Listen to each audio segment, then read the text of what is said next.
로마서 12장 1에서 2절 말씀입니다. 12장. 그러므로 형제들아, 내가 하나님의 모든 자비하심으로 너희를 구원하노니 너희 몸을 하나님이 기뻐하시는 거룩한 산 제물로 드리라. 이는 너희가 드릴 영적 예배니라. 너희는 이 세대를 본받지 말고 오직 마음을 새롭게 함으로 변화를 받아 하나님의 선하시고 기뻐하시고 온전하신 뜻이 무엇인지 분별하도록 하라.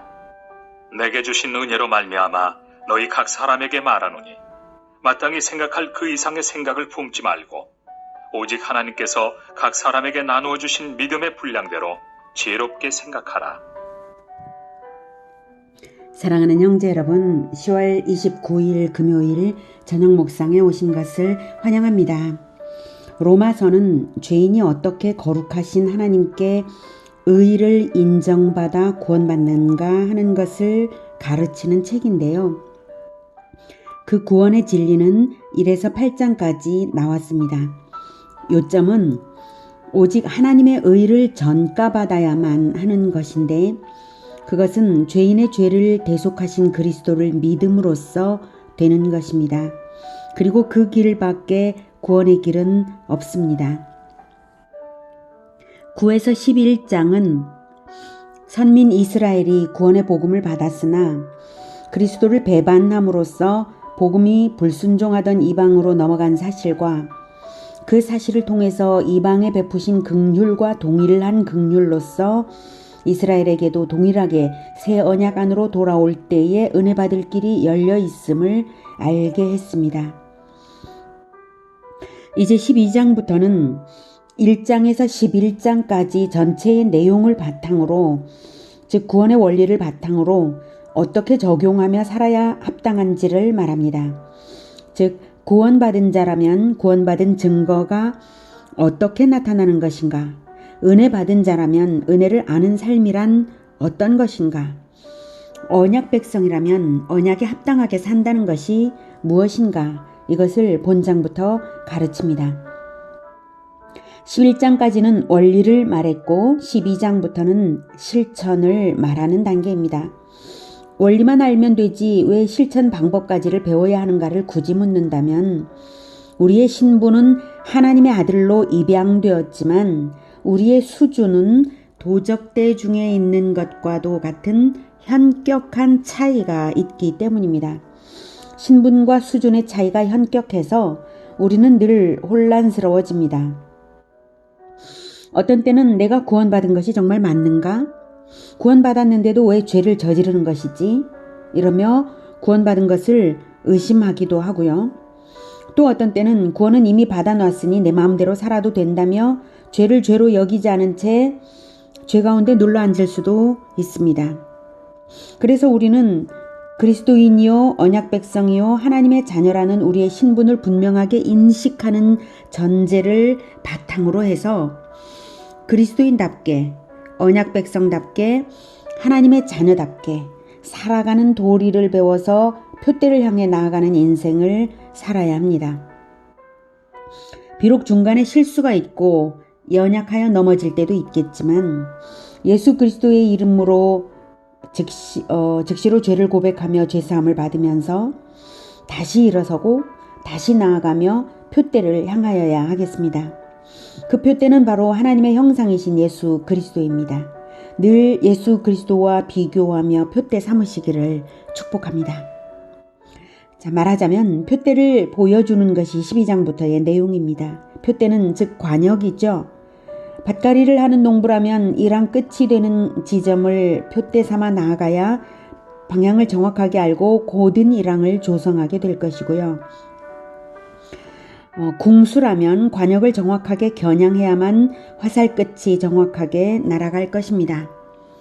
그렇듯이 원리를 아는 사람도 실제 인생에서의 실천은 구체적인 표대가 주어져야 해서 활을 쏘는 방법, 즉 원리를, 활을 쏘는 법을 안다고 해도 관역을 모르면 엉뚱하게 활을 쏘겠죠.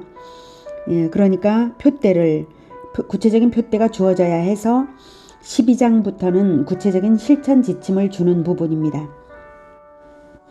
하나님의 아들로 입양된 도적이 법적 신분만 아니라 인격 수준에서도 진정 하나님의 아들로 거듭나도록 돕는 장이 12장부터인 것입니다.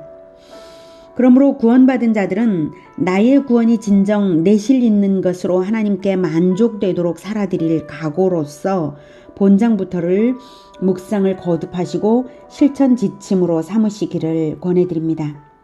자, 1절 그러므로 형제들아. 네, 그러므로는 앞에 1장에서 11장까지의 전체의 내용을 받는 접속어입니다. 구원의 원리와 하나님의 은혜가 그러함으로입니다. 표현은 단순하지만 엄청난 의미가 이 그러므로 안에 들어있죠. 그러므로 형제들아 내가 하나님의 모든 자비하심으로 너희를 권하노니 우리를 구원하신 하나님의 자비가 너무나 놀랍고 놀라운 것이므로 앞으로 권면하는 모든 것은 그 자비하심으로 권하는 것입니다. 권면을 들을 때에 우리는 우리를 구원하신 자비를 생각해야 할 것입니다. 권하노니 너희 몸을 하나님이 기뻐하시는 거룩한 산 제물로 드리라. 이는 너희가 드릴 영적 예배니라.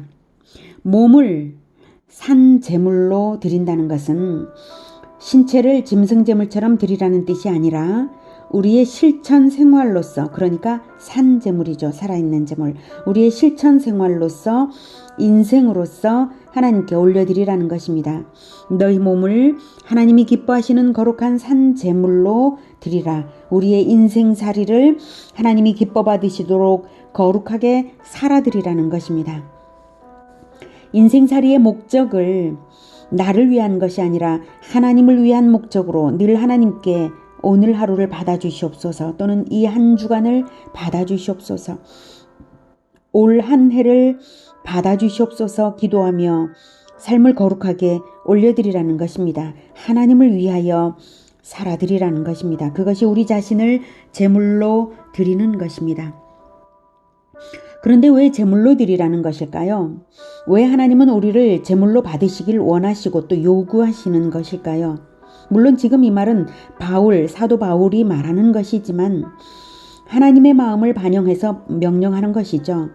무슨 근거로 하나님은 우리에게 몸을 산 제물로 바치라고 요구하시는 것일까요? 그 근거는 바로 하나님 자신이 자기 아들을 우리들의 구원을 위해 제물로 바쳐주셨기 때문입니다. 예배의 본질은 드림이죠. 제사는 드림입니다. 그것을 생각할 때 가장 먼저 제사하신 분은 하나님 자신이십니다. 우리 죄인들을 위하여 자기 아들을 제사하신 것입니다. 우리의 구원이 공짜가 아니라 의로우신 하나님 아들의 의와 우리의 죄가 맞교환되는 일이 벌어진 것임을 생각해 볼 때에 그 거룩한 교환의 완성은 우리의 인생을 산 제물로 드리는 것으로서 완성되어야 하기 때문입니다. 하나님께서 자기 아들의 생명을 내어서 가치 없는 우리를 사셨는데 우리가 그 은혜를 모르고 우리 자신을 거룩하게 내어드리지 않는다면, 죄인이었던 과거와 동일하게 제 맘대로 산다면, 변하고 뭐고 없고 세상과 다를 바 없이 산다면 하나님께서 우리를 아들 생명 내어서 구원하신 보람이 무엇입니까 도대체? 마땅히 우리가 하나님의 희생의 보람이 있도록 살아드려야 합당하지 않겠습니까? 그걸 알아야 구원받은 인생인 것입니다. 그 은혜를 모르면 정말로 구원받은 것인지 의심스러운 일이죠. 우리가 주일 예배를 드릴 때에 우리의 마음이 지난 한 주간의 죄를 사함받고 앞으로 한 주간의 삶을 거룩하게 올려드리는 영적 제사가 되어야 할 것입니다. 이는 너희가 드릴 영적 예배니라. 예배라는 것이 형식을 갖춘 형식 예배가 있다면 자신의 삶을 하나님의 영광을 위하여 올려드리면 그것이 무형식의 영적 예배가 되는 것입니다. 무형식의 영적 예배가 있을 때에 비로소 형식을 갖춘 예배도 진정한 예배가 되는 것이지, 영적 예배 없이 형식 예배만으로 온전한 예배가 되는 것은 아닙니다. 주일에 드리는 형식 예배가 성공적인 예배가 되려면 반드시 영적 예배가 바탕에 깔려 있어야 진정 성공적인 예배가 되는 것입니다. 예배가 얼마나 중요합니까? 예배에 성공해야 복받는 인생을 산다고 하지 않습니까? 신앙생활은 곧 예배생활이라고 할 때에 바탕이 되는 예배는 생활 예배인 영적 예배이고 그것이 주일의 형식 예배로 나타나는 것입니다. 그러면 몸으로 실천할 산제사, 영적 예배를 잘 드리기 위해서는 어떻게 해야 할까요? 2절 너희는 이 세대를 본받지 말고 오직 마음을 새롭게 함으로 변화를 받아 하나님의 선하시고 기뻐하시고 온전하신 뜻이 무엇인지 분별하도록 하라. 첫째로 이 세대를 본받지 말아야 합니다. 여기서 이 세대는 이 세상 방식, 이 시대 정신, 이 땅의 사상들, 이 땅의 유행들 등을 의미합니다. 그것들에는 마귀의 속임수가 늘 끼어 있습니다. 그래서 이 땅의 것이 아무리 그럴듯해 보여도 그것은 온전한 진리가 아니므로 본받지 말아야 합니다. 그런데 우리 자신은 이미 이 시대 정신에 감염되어 있는 존재이기도 합니다. 그래서 두 번째로는 마음을 새롭게 함으로 변화를 받아야 합니다. 마음을 어떻게 새롭게 할까 할 때 당연한 정답은 성경을 배우고 성령의 인도하심을 받는 것이죠. 그것 외에 더한 것이 있겠습니까? 그러므로 성경을 배우지 않고도 새로워질 수 있는 사람은 없습니다. 성경을 통해서 예수 그리스도를 배워야 성령의 인도하심도 알아차릴 수 있는 것이고요. 셋째로는 하나님의 선하시고 기뻐하시고 온전하신 뜻이 무엇인지 분별해야 합니다. 하나님의 뜻인지 아닌지를 어떻게 분별하겠습니까? 당연히 성경과 성령으로 분별하는 것입니다. 그러면 둘째와 동일하지 않은가? 이렇게 생각하실 텐데요. 여기서 분별하라. 이것이 본인이 분별력을 가지도록 성장해 나아가라는 의미가 있습니다. 이것이 하나님의 기쁘신 뜻인가? 저것은 하나님의 선하신 뜻인가? 온전함이 있는가? 온전함이 없는가? 이런 점들을 사사건건 살피면서 각자가 자기의 머리로 자기의 통찰력을 발동시켜서 생각하며 자기가 하나님께 의지하여 기도하며 각자가 직접 예수 그리스도께 연합하여 성령의 인도를 받는 것이 필요합니다. 만약 그렇지 않고 언제까지나 인간 지도자에게만 의존하고자 한다면 그리스도를 따르는 것이 아니라 사람을 따르는 격이 되고 말아서 온전한 신앙생활이 못 될 수가 있지 않겠습니까? 물론 연약한 단계에서는 의존이 필요하지만 성숙한 단계에서는 분별력을 가져야 한다는 것입니다. 이 두 번째, 마음을 새롭게 함으로 변화를 받아 이런 마음을 새롭게 함으로 변화를 받기 위해서 성경을 배우는 단계에서는 도움을 받아야 하겠지만 그 다음 단계에서는 분별력을 가지기 위하여 성령님을 의지하면서 분별해 나가야 하는 것입니다. 그렇다고 해서 교회 공동체에서 분리 독립을 하라는 뜻은 아닙니다. 분별력을 가지라는 것이죠. 분별력을 가져서 각자의 특수한 인생살이 상황에서 각자가 성령의 인도하심을 받아서 영적 예배를 드릴 수 있도록 하라는 것입니다. 아무리 대단한 지도자라 할지라도 모든 사람의 모든 인생을 카운셀링 할 수는 없는 것이고요. 그래서도 안 되는 것입니다. 공동체의 성장과 성숙을 위해서도 그렇습니다. 신앙생활은 본인의 성숙이 중요하고 지도자는 각 사람을 성숙시키는 데에 초점을 두어야지 지도자에게 의존하게만 하는 것은 합당하지 않습니다. 3절부터는 1, 2절의 원칙을 바탕으로 구체적으로 어떻게 살아야 할지를 가르치고 있습니다. 내일 다시 3절부터 살펴보겠습니다. 오늘은 구원받은 성도의 생활 원리의 기본을 12장 1, 2절에서 배웠습니다.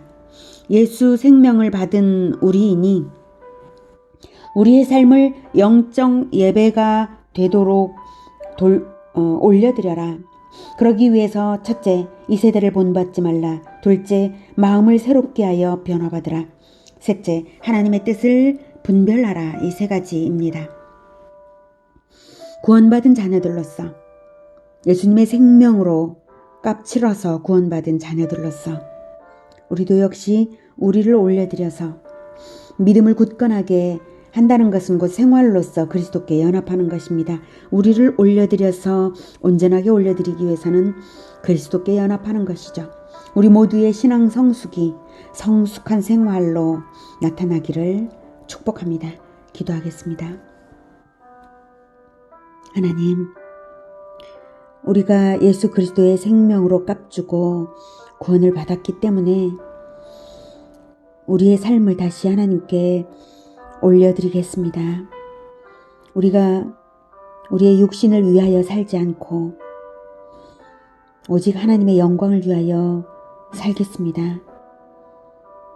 살아가는 하루하루 그리고 사사건건 나 자신을 위하고 있는가, 하나님을 위하고 있는가, 그리스도를 본받고 있는가, 세상을 따르고 있는가, 이것을 생각하며 분별하며 성령님의 인도를 받겠습니다. 주님, 우리로 하여금 예수 그리스도를 따라 하나님의 영광을 위할 수 있도록 성경을 더욱 열심히 배우게 하시고 성경을 배울 때마다 알아듣고 깨닫게 하시고 또 성령의 인도를 받으며 오직 하나님의 영광이 되는 그러한 인생들 되게 도와주시옵소서. 예수 그리스도 이름으로 기도드립니다. 아멘. 이어지는 시간은 개인 기도 시간입니다.